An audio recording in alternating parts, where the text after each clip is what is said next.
welcome to Signature TV News Highlight for this Wednesday.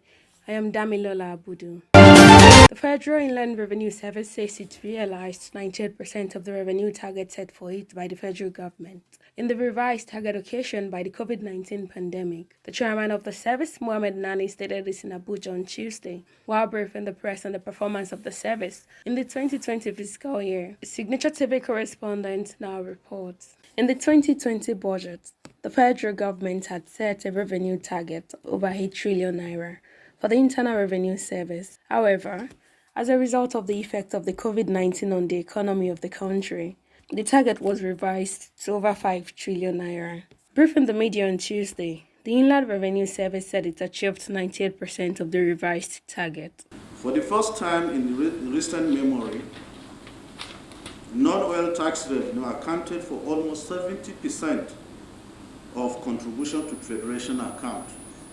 This means that the service collected 109% of non-oil revenue in 2020, which is 9% higher than the previous years. In other words, the oil which used to contribute over 50% in tax returns through the petroleum profits tax in previous years accounted for only 30.6% contribution to the tax revenue generated by federal inland revenue in the year 2020. Chairman of the service, Mohammed Nami, told the press that it took over a revenue service that was in disarray.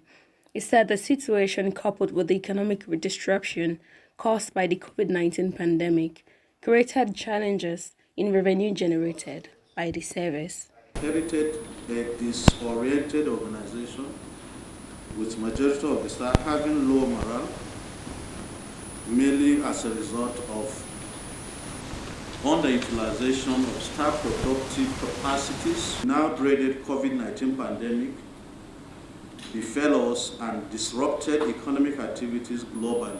I also had a grapple with the waivers granted in the Finance Act.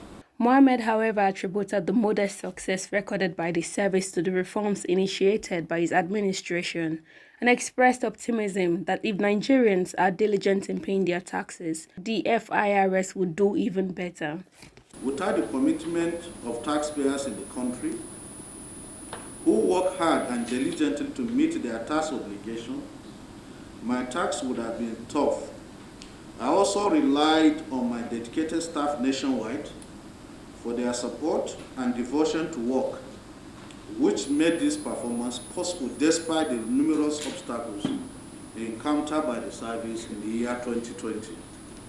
As we begin this year's fiscal journey, I'm optimistic that the year 2021 will be better than 2020. Although this year's target is yet to be set, all things being equal, we expect to perform exceedingly well, given that our service reforms are expected to yield greater dividends in the course of the year. The federal government removed former chairman of the service, Tunde Fowler, and appointed Mohammed Nami in his place. The Federal Inland Revenue Service has been accused of working with companies, especially the international oil companies, to underestimate their taxes, leading to fall in revenue realization and undermining of the federal budget. Damilola Abudu, Signature TV, Abuja. The federal government on Tuesday said the country has the capacity to store up to 400,000 doses of the expected COVID-19 vaccine. The executive director of the National Primary Health Development Agency, Dr. Faisal Swaibu, disclosed this during a tour of the National Strategic Cold Store in Abuja. Nigeria is expected to receive 100,000 doses of Pfizer COVID-19 vaccine by the end of January. The Pfizer vaccines must be stored at the ultra-cold temperature of -70 degrees Celsius. Former Ekiti State Governor Ayodele Fayose says President Muhammadu Buhari would be remembered like outgoing American President Donald Trump. The former governor said Nigerians could not wait to see the end of the regime of President Buhari, just as Americans look forward to the exit of Donald Trump. Buttressing his point, Fayose said all the values that we share as a country, economy, security, human rights, rule of law, credible elections, and unity of the country has been destroyed under the watch of Buhari.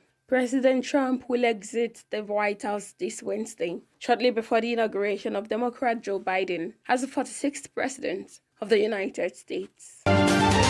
The leadership of the Obafemi Awolowo University has announced the resumption date for the continuation of the 2019-2020 academic session, nearly 10 months after activities were suspended. The decision, which was contained in a statement on Tuesday by the Registrar, M.I. Omosile, was said to have been reached after a meeting of the institution's Senate. According to a statement, final year student in the Faculty of Pharmacy, clinical student in the College of Health Sciences, and year 4 student in the Faculty of Agriculture are to resume 7th February, while all other students are to attend their classes virtually. In addition, the Senate approved cancellation of the 2020/2021 academic session. Vice President Yemi Osinbajo has said that the federal government's vision to lift at least 20 million Nigerians out of poverty in the next 2 years is now within reach. Osinbajo stated this on Tuesday in Abuja during the virtual flag-off of the cash transfer scheme called the Rapid Response Register, to be facilitated through a wholly technology-based approach.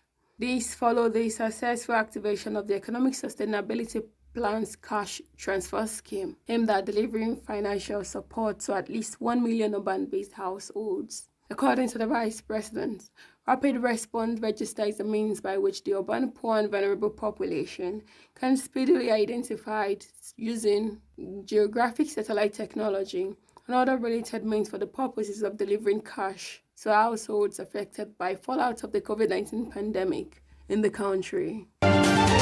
That's the Signature TV News highlight. For details, visit www.signaturetv.org. On behalf of my producer, Obomanu Marvelous, thanks for watching. I am Damilola Abudu.